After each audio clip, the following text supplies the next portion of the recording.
The Baylor Bears, future champions of the conference that shall be named later.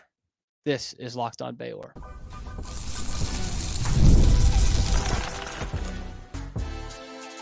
You are Locked On Baylor, your daily podcast on the Baylor Bears. Part of the Locked On Podcast Network, your team every day. Welcome to another episode of Locked On Baylor, your team every day. Thank you so much for making it your first listen today and every day. I'm your host, Cam Stewart of ESPN Central Texas and the Cam Show on Rogue Media Sports Network. Appreciate y'all joining for our end of the week. We are going to have a mailbag next week, so I'll put that out at the end of the episode as well. But please, if you have any questions to go over in this Baylor offseason, drop it down in the comments below. But today, we are looking at whatever this conference that Baylor might be playing in and what that's going to be called in the near future, what that's going to mean for the conference. Plus, it's been just like in and out burger for the offensive line unit for the Bears football team. Basically a 3-team trade with one team getting nothing Thursday. And we've got some changes on the baseball staff that we knew were coming and I think is actually a little bit more positive than I initially thought. But starting with the big news, or just the corporate name news, because the Big 12 conference, as we know it right now, is, I won't say the word, is selling itself for, it's open for business. You want to come in and pay enough money to name the conference, you go right ahead, man. It's like a rewards program from McDonald's, you know? Just if you get as many points or donate as much, you can name the conference yourself. That is what is up for grabs in the Big 12. Brett Yormark is making that available. Pete Thamel reporting today, Thursday, I should say. The Big 12 is exploring selling its name rights to a title sponsor, potential revenue of hundreds of millions of dollars over the course of the deal. We heard that from sources. And the commercial sponsor will potentially take the name Big out of Big 12 and replace it with the sponsor's name. Now, one of the ones we have heard is Allstate. They already sponsor a bowl game that the Big 12 usually goes to, the Allstate Sugar Bowl, as the guy announced it after the game. Sorry, that was just great memories coming back. So under this Pete Thamel report, it could be the Allstate 12. You're in good hands, truck stop, in the Allstate 12. Now, look, I think the conference names have obviously look ridiculous now. You've got Cal and Stanford playing in the Atlantic Coast Conference. You've got Oklahoma in the Southeast Conference, which is like doesn't even really make sense there. The Big 10 has 20 teams. The Big 12 has 16 teams. You know, I get it, but I think it's another bridge to go to get to the All-State 12. Or the Big All-State Conference. Have we considered that yet? The Big All-State. I saw someone put out a great tweet. It was the Whataburger logo. What a conference. I love that, man. It stinks that like 1/10 of the teams in this conference could actually go to a Whataburger after a home game. That's a travesty for our great nation and the rest of our truck stop conference. But that's what we're looking at here. And you need not go any further than the first sentence of this Pete Thamel story on ESPN, or excuse me, the where was it? Yeah, the first sentence. Potential revenue of hundreds of millions of dollars over the course of the deal. That's all it is. And I get it. College sports more commercialized than ever, and they're obviously as popular as they've probably ever been. But this is, make no mistake about it, a domino effect from NIL and the back pay that's going on to student athletes, more specifically, because obviously we covered that story last month. The back pay that these schools are going to owe, and they're suggesting, we still don't know like a yearly number, but suggesting somewhere between like $22 and $24 million a year. And we heard Mac Rhodes talk about it. We covered that on the show. Nobody can afford that, man. Schools can't afford that. Not even just the Baylors. We're used to being the little team that could, but like even some of the big boys in our conference now the BYUs and the Utahs based off their, their Arizona, their size and their endowment. They can't afford that. Arizona State can't afford that. UCF and Houston to go back small again. Like, none of these schools can afford that. And so what you need to do is you can restructure the rights deal, which Baylor, the Big 12 did before last year. We went over the revenue numbers there. And the other thing you could do is put a corporate name on anything possible. We've already heard that it's probably in the near future that it will be on uniforms. It'll be on parts of the football field and probably the court and the other fields as well. And now, again, if you donate the right amount, you can name the conference that your alma mater is playing in, or even just one that you want to see your name on the conference. Doesn't need to be your alma mater. And that's where we are at. I know the Big 12 also, in the same story, is talking about a private equity firm investing in the conference for, again, tens of millions of dollars. I hate that. I really hate that, even more so than how stupid the Big 12 or the Allstate 12 will sound. A stake of a potentially 20% stake in the league, then it's not in the best interest of, or we don't know for sure going forward whether these decisions will be in the best interest of the member schools or CVC Capital Partners out of Luxembourg. I've always said, look, I want to get Luxembourg involved in this conference. Everyone said that, that the middle of America, the Four Corners Conference, what they really need is some Luxembourg intervention.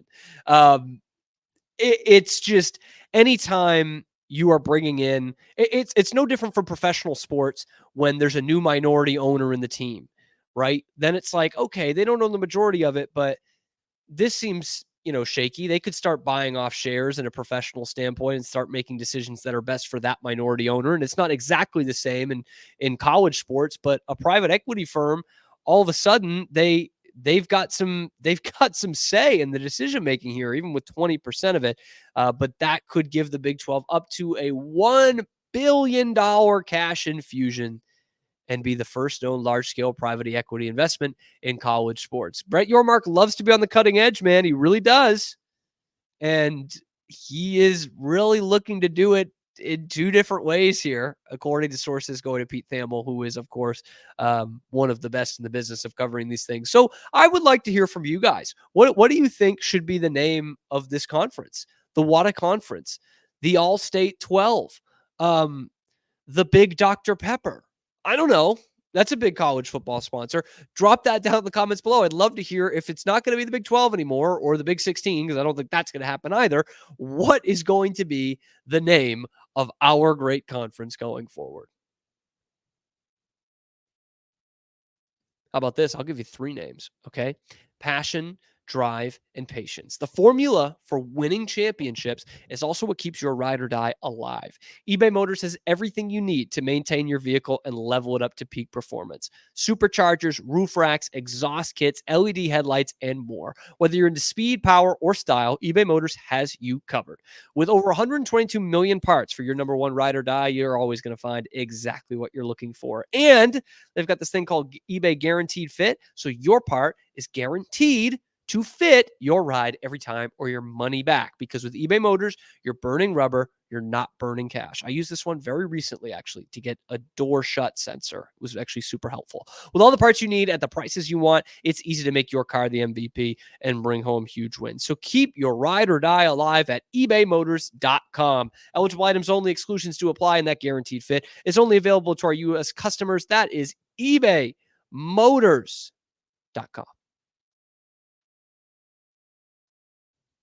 Back to the football side of things.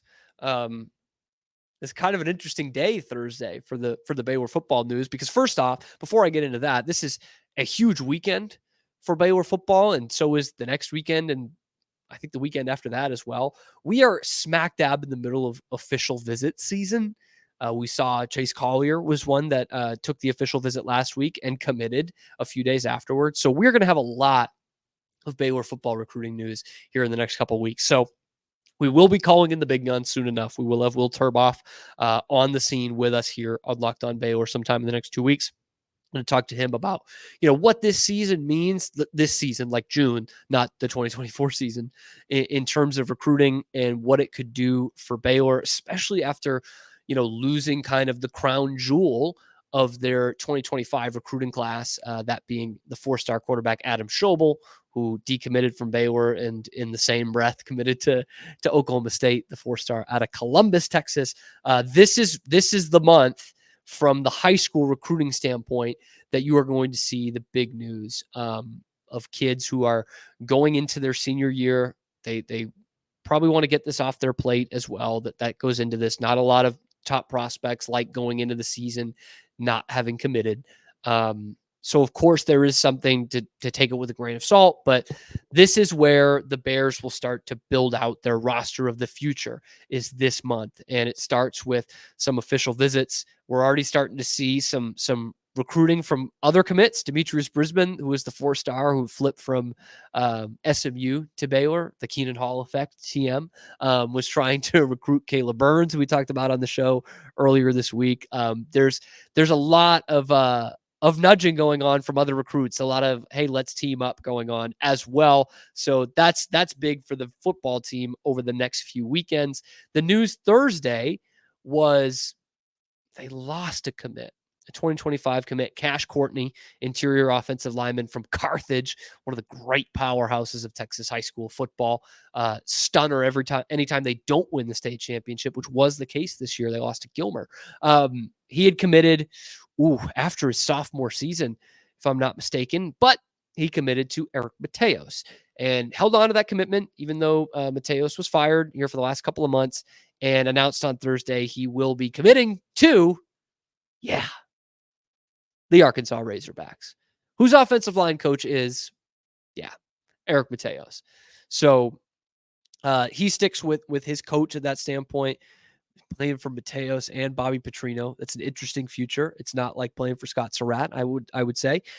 So Cash Courtney off the board for the 2025 class. He was a favorite of mine, not because I knew any of his stats or saw any of his film really, but because he followed me on Twitter. So that's a tough loss for the brand. That's basically a friend of the program. Cash Courtney off to Arkansas, and like seconds later, reports come out. I believe it was Grayson Grunhafer, who's usually on top of these things, first to report it.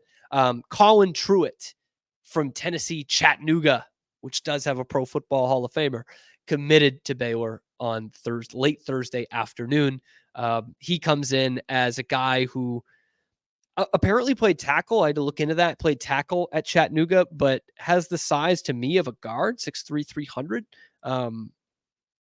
Look, I'm no offensive line guru, so I guess I'll just leave it at that. But he did play right tackle at Tennessee Chattanooga. The Mocs. He has obviously a perfect Baylor name right away, Truitt, like the seminary, and has some accolades to his name. Again, offensive line, it's tough to judge individually unless you're a real football head and you watch the tape.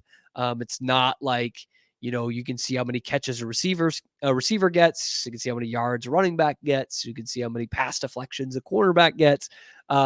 It's a very imperfect science when it comes to looking at offensive linemen in particular, even defensive linemen, man. You can get their TFLs, you can get their sacks, just the raw numbers. You can still judge a good from a bad defensive lineman for the most part, just from those raw numbers. Now, Colin Truitt does have accolades to his name, 2-time All-Conference and a freshman All-American. Yeah, that's pretty good, even for albeit a lower level, sure, but when you're 3-9, you can't complain too much about the lower level, right? I've said that all offseason. But absolutely some accolades there. Freshman All-American team, that's nothing to sneeze at. He does only have 1 year of eligibility left, which is, I wouldn't say an area of concern, but you're bringing in experienced guys on this offensive line. I'd argue you did that last year too, so it's not the end-all be-all. It doesn't mean you're going to be a great offensive line, but you bring in another guy with accolades and experience. You saw it with Kurt Daniker. Those two guys have played a lot of snaps on the offensive line, and you gel that with some guys who have promise but haven't played a lot of snaps. Sidney Fugar from South Carolina. He got some time last year. Colton Thomason, the former 4-star from A&M, who just hadn't seen the field a lot, was some Aggie experts saying that he could have competed for a job in Aggie land this year. Instead, is at Baylor. So you got a mix of the experience with the new. I've said this before, and it's kind of a no-win situation because I don't love when offensive line in particular, especially when it's such an area of need for your team. They were the worst offensive line in the conference last year. They allowed the most sacks. They had the least amount of rushing yards for everyone except I think BYU. So it needed a lot of work. And anyone who watched a game last year knew it needed a lot of work. And I don't love bringing in guys after spring football. We're talking middle of June. But beggars can't be choosers. If you're improving your offensive line in May and June, go with God. Let's do this thing. And you might wonder, why is a guy with that kind of accolades committing on June 13th? Well, was his first commitment of the week? Yeah, just a few days ago, he took a visit last weekend to Kansas State, and Truitt committed to Kansas State last weekend. And almost immediately flip, U-turn, I like Baylor instead. So I'm glad he's seeing the light. But look, Kansas State, second highest odds, according to ESPN's FPI, which we knew had some holes in it, but second best odds to win this conference. They won it 2 years ago. They were in the thick of it last year as well. If you're going to copy off of anyone's paper in this conference, Kansas State's not a bad bet. It's really not. That's your B-plus student who sometimes just aces it, man. So if you're going to copy off somebody, Kansas State's not a bad idea. And there were some other good programs looking at him too. There were some SEC programs. South Carolina was looking at him. Arkansas was looking at him. Not SEC nor good, but Virginia was looking at him. And now he commits to the Bears. Obviously, again, kind of goes without saying, this is the number one need for this team. Every time I've done something on the transfer portal of a receiver or a running back, a defensive back, even quarterbacks, I've got people saying, yeah, but offensive line is the only thing that counts. I wouldn't say it's the only thing that counts, but yes, it is the big deal for this team. And it's now a program that's looking for a certain type of offensive lineman, with Mason Miller coming in and running more of an air raid style of offense. I don't know what kind of offense the Mocs ran, guys. I don't know. They might have spread it out, air raid, real Hal Mummy type stuff. I don't know. But Colin Truitt is one that's like, yep, I'm going to be in shape, and I am going to go block for an exciting offense. At least that's what we hope. So weird revolving door. I wonder what influenced Cash Courtney's decision. Probably having Eric Mateos over there helped, but Eric Mateos has been there for 6 months now. And it just so happens that Baylor got an experienced commit on the same day through the transfer portal. That said, they wouldn't have overlapped because Colin Truitt has 1 year of eligibility left. So I don't know. There's something more going on behind the scenes there. And they have, like I said, added some young guys as well. But Cash Courtney out. Certainly wish him the best of luck. Colin Truitt in. We extra wish him the best of luck because he is playing for the Bears. All kinds of offensive line shakeup for our men in green and gold. And hopefully, God, please, it is better than last year's unit. Today's episode is brought to you by Gametime. Now, y'all, we can cut through the ad copy here. I used Gametime today. I am going today, Friday, to the American Airlines Center, Game 4 of the NBA Finals, my Boston Celtics against your Dallas Mavericks. Hopefully with the Celtics clinching the title, but I don't know. It'd be just my luck, right?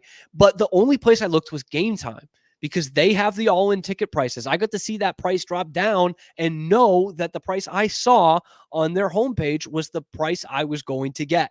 And I love that. I love seeing the view from my seats. I love that it's backed up by the best coverage in the ticketing industry, because they will credit you 110% of the difference if you go find somewhere else that has it cheaper from a third party. Gametime is the only place that you can go and get all of those things. So look, if you want to, if you want to speak like me, if you want to go through the hassle of finding the hidden fees, guessing where you're going to sit, not knowing much about the event, then go ahead, go use something else. But if you want to take the hassle out of buying tickets, NBA Finals tickets in particular, what you need to do is go to Gametime. And I know that when you're listening to this right now and you think, oh, game 4 of the finals, tickets are down, that might be a good idea. Gametime's the best place to go because it has last minute tickets, even up to an hour after tip off. You can go and buy a ticket on Gametime. So if you want to cut it close, that's probably a good idea, but you can only do it through Gametime. Okay. It's my favorite place to buy tickets. It's the only place I go to buy tickets these days. You can take the guesswork out of it by downloading the Gametime app, creating an account, and using the code LOCKEDONCollege like I did for $20 off my first purchase, or my friend who bought it who hadn't purchased anything yet. Again, terms apply. Create an account, redeem the code LOCKEDONCollege, LOCKEDONCOLLEGE for $20 off your first purchase. Download Gametime today. Last minute tickets, lowest prices guaranteed. Well, we knew there was going to be a baseball shakeup. The Mitch Thompson firing his longtime assistant a few weeks ago, the pitching coach out. And just this week, we finally got a new name in. And I'm not going to lie to you guys. I don't mean to be like this, but with Baylor baseball the last couple of years, it hasn't been great.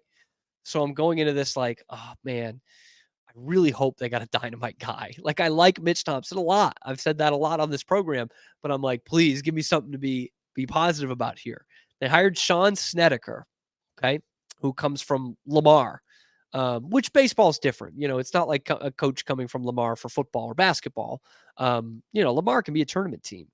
And they have a world champion who went to Lamar. That's Kevin Millar, by the way. And he's coached for 31 years. He's coached 18 years of the college game. And I'm like, okay, experience. Of course, I knew Mitch was going to bring in a guy with experience. And then I saw the numbers, okay? Because during his time, his 18 years at the college level, he's produced 38 draft picks in MLB, 5 All-Americans, 5 conference pitchers of the year, and 29 all-conference selections. So I'm like, okay, man. I mean, but hey, if you're around for a long time, you're going to accrue some numbers. Ask Nolan Ryan, okay? What have you done for me lately? Well, 6 times he has had a pitching staff be top 10 in the ERA in the country, okay? Did it at Duke in 2008, did it at Oral Roberts in 2017, and also did it the last 2 years at Lamar. In 2023, they had the 6th best ERA in the country. And in 2024, the year of our Lord that we are in right now, his team had the 2nd best ERA in the United States of America. Division I college baseball, the Lamar Cardinals had the 2nd best ERA in the country. And now he's coming to groom the Baylor pitchers. And I am so here for that. I am so here for that for a couple of reasons. Obviously, the obvious, he's pretty good at what he does. Second is Baylor stunk pitching. They were the worst ERA in the conference this year, pretty comfortably the worst in the conference in the ERA. And look, I'm all about pitching winning championships. That's still true. But you know what I saw, guys, when I was looking at the Big 12 standings when it comes to the pitching stats and specifically ERA. That's what I'm going to focus on here. That's what we look at the top 10. That's what Baylor was really bad at this year. And I look at the 6th place spot, West Virginia. The 8th place spot, Kansas State. And in the middle of them is Oklahoma. Those things like ring any bells to you? Oklahoma, Big 12 champions. West Virginia and Kansas State, the only 2 teams from the conference that went to the Super Regionals, they're middle of the pack in ERA, which leads me to that's a positive to me because that's like saying, okay, you can compete in this conference and be a postseason team, and you don't have to be absolutely shut down. You just got to be a good deal better than what you are right now, which is a 6.51 team ERA for the year, which is terrible. You can be middle of the pack in this conference and be competing for the conference title and go into the postseason and be one step from Omaha. Now, did those teams not make it to the big dance in Omaha? And did no Big 12 team make it to Omaha because of that pitching? Potentially. But that's a bridge we got to cross when we get to it. And we are like 2 bridges away from that bridge, okay? So bring me Sean Snedeker, man. I hope that's how you say it. bring me Sean Snedeker. He's excited to be on the staff. He's ready to take that natural step up from Lamar to Baylor, and he's going to make us one of the best pitching staffs in the country over the next 2 years. Or at least that's what I'm going to tell myself. He said, quote, "I can't begin to tell you how happy and excited I am to be joining Mitch's staff at Baylor. I am honored that he has put his trust in me in addition to an already very talented and capable coaching staff." Hope so. "I have always been aware of and impressed with the history, tradition, and reputation of Baylor baseball. I'm looking forward to meeting the team and can't wait to get started." Yeah, baby. I'm sure he said it with just that much excitement too. I'm excited to have him on the staff because we are not, as a program, where Baylor baseball needs to be. I've said it before. I believe in the future of it, but the future started the day after the season ended. Like, we got to start seeing some results next year. And Sean Snedeker, I think, is going to happen, or is going to make that happen, help make that happen. Anyway, my question to you is, where should Baylor baseball be next year? Drop that down in the comments below. How do you feel about the offensive line revolving door? I think you had someone with promise. You got someone in who was proven it at the college level. I think that's great for Baylor. Drop that down in the comments below. And I am doing a mailbag next week. So please also drop your questions about this Baylor football or Baylor anything off season as we're looking at the summer. What are the questions that are looming large for you, keeping you up at night for the next Baylor athletic season? Please do drop that down in the comments below, and I'll be monitoring that over the next couple of days before we do that episode. Thank you so much for making it your first listen today and every day. We so appreciate that. Be sure to like and subscribe, hit that notification bell to see when we're dropping the episodes this summer. Going to be 3 days a week. It's going to be here on YouTube if you're watching on YouTube, and wherever you get your podcast. Thank you so much again for making it your first listen today and every day. I might thank you guys twice at the end of every episode here in the summer. And we will see you next week on your favorite show, Locked on Baylor.